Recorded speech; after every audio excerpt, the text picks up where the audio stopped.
Israel, saudara, mengabaikan seruan internasional dengan melancarkan serangan brutal ke kota Rafah di bagian selatan wilayah Gaza. Rafah adalah pusat kamp pengungsian bagi warga Palestina yang terusir akibat serangan Israel.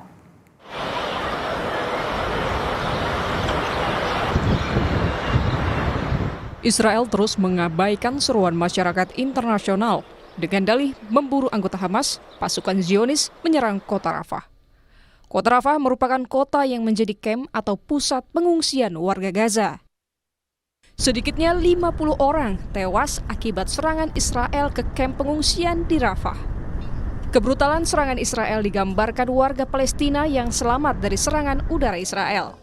والله سمعنا صوت قصف قريب من هنا اجينا لقينا المخيم ملان بالنازحين ملان اطفال وشباب ونساء وشيوخ والمخيم معروف انه النازحين يعني معروف انه اللي جايين اصلا من هنا اغلبهم من الشمال لقينا المخيم كله مولع نار بشكل رهيب جدا استدعينا حاولنا الدفاع المدني يجي الدفاع المدني بس لقينا اشكال يعني مناظر مش طبيعيه اشلاء ناس تقريبا سايحه ولا ضل عباد ولا ضل اهل يا رب رحمتك وسع كل شيء يا رب حسبي الله ونعم الوكيل يا رب ايش اللي عملناه احنا يا ربي بنصلي وبنصوم بنعبدك يا رب ارحمنا يا رب بنعبدك وبنصلي Sekjen PBB Antonio Guterres mengecam serangan yang menewaskan puluhan warga sipil yang tengah mencari perlindungan dari konflik.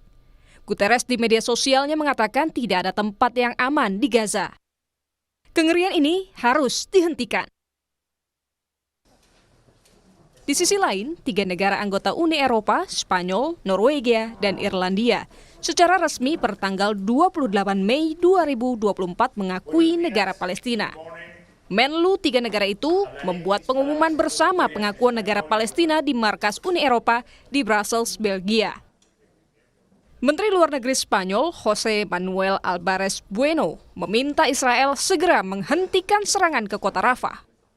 Al que señalaba, yo creo que lo que hace es subrayar aquello que la Corte Internacional de Justicia ha indicado. Y quiero recordar que las medidas cautelares, como todas las decisiones de la Corte Internacional de Justicia, son obligatorias. Son obligatorias para todas las partes. Y es que Israel tiene que detener su ofensiva en Rafah. De la misma forma y con la misma contundencia que condenamos el lanzamiento de cohetes por parte de Hamas hacia Israel. Sebelumnya Mahkamah Internasional atau ICJ, Jumat pekan lalu telah meminta Israel menghentikan rencananya untuk menyerang kota Rafah. ICJ juga memerintahkan gencatan senjata di wilayah Gaza.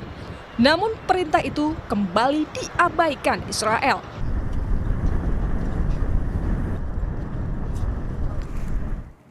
Dunia hanya bisa mengecam saat Israel serang kota Rafah. Masihkah ada harapan untuk menghentikan kebrutalan Israel? Kita bahas bersama penasihat hubungan internasional Sinergi Policies, Dina Prapto Raharjo. Selamat malam, Mbak Dina. Selamat malam. Mbak Dina, Israel ini semakin brutal. Terakhir menyerang kamp pengungsian di mana banyak anak-anak, lanjut usia dan juga perempuan. Lalu kenapa masyarakat internasional ini tidak bisa melakukan apapun, hanya mengecam saja? Sebenarnya bukan hal baru ya bahwa masyarakat internasional tidak bisa berbuat banyak hal. Ini artinya memang di tataran internasional itu kekuatan antar negara itu bentuknya lebih seperti piramida. Jadi ada negara-negara barat, negara-negara superpower yang secara ekonomi, politik, dan militer itu masih menjadi penentu. Dan dalam hal Israel Palestina ini mereka kompak untuk mendukung Israel. Nah, yang menarik memang tadi pemberitaan seputar 3 negara Eropa yang kemudian memberikan dukungan ya kepada Israel. Tapi menurut saya itu lebih sebagai anomali, karena kalau dilihat dari struktur politik di dalam negeri negara-negara tersebut, Norwegia, Irlandia, Mendukung Spanyol, Palestina maksudnya ya Mbak ya tadi? mendukung Palestina. Ya. Ini 3 negara ini di dalam negerinya itu orientasi politiknya memang sedang bergeser ke arah yang lebih ke kiri. Di Norwegia dan Spanyol dipimpin oleh Partai Buruh saat ini. Jadi saya membayangkan konstituen mereka juga lebih mendukung isu-isu kemanusiaan dibandingkan kalau posisinya dipegang oleh partai yang lebih ke kanan. Dan negara-negara Eropa yang lain yang sudah lebih dahulu dulu mendukung Palestina, ada 10 negara Eropa itu sebenarnya juga mendukung pada masa dulu masih dipegang oleh Soviet, masih ada perang dingin. Artinya memang tidak ada perubahan yang signifikan sejak zaman perang dingin dulu. Komposisi dunia itu masih diambil peranannya untuk pengambilan keputusan terkait isu ini di Barat. Mbak Dina, itu kan kalau kita dengar apa yang dikatakan oleh Perdana Menteri Israel Benjamin Netanyahu bilang bahwa ini tragic mistake ya, kesalahan tragis begitu. Apakah ini menandakan apa nih? Kan katanya akan menyelidiki begitu. Menurut saya Netanyahu bertekad betul untuk menjadikan Timur Tengah, khususnya wilayah dia itu hanya satu negara, hanya Israel. Tidak ada two-state solution. Jalan itu yang dia berusaha tutup sama sekali. Dan mungkin untuk masyarakat Indonesia yang secara belum pernah gitu ya melihat situasi di sana, pendudukan Israel di Palestina ini posisinya tidak seperti ada satu negara yang kemudian diduduki langsung oleh militer ya, tetapi masyarakatnya berbaur dalam bentuk kantong-kantong. Jadi untuk keseharian kehidupan masyarakat Palestina, mereka bekerja di Israel. Demikian pula orang Israel ada yang bekerja di wilayah-wilayah Palestina.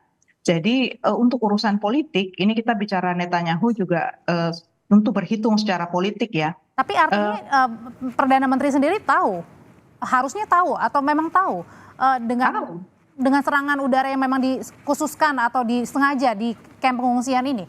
Menurut saya tahu, karena secara politik orang-orang Arab itu jumlahnya lebih banyak. Orang-orang Palestina itu jumlahnya lebih banyak daripada orang-orang Israel. Kalau di total, orang-orang yang berada di Gaza, orang Palestina itu ada 2,3 juta. Di tepi barat ada 3,7. Belum lagi yang menjadi pengungsi diaspora itu ada sekitar 6 juta. Berarti kalau di total ada sekitar 11 juta, sementara total penduduk Israel itu cuma sekitar 8 juta. Jadi kalau ada pemilu dan tadi posisinya itu mereka berada di kantong-kantong dan mereka berbaur, bisa jadi posisi politik orang-orang yang Palestina bisa menguat kan. Satu-satunya cara adalah menghabisi mereka. Jadi menurut saya ini satu hal yang disengaja. Apa yang bisa kita lakukan? Berkali-kali juga Menlu Retno kan bilang harus ada two-state solution. Kalau gitu apalagi langkah yang kemudian mudah-mudahan ini bisa meredakan ya atau bahkan meniadakan peperangan yang terjadi di antara Israel dan juga Palestina.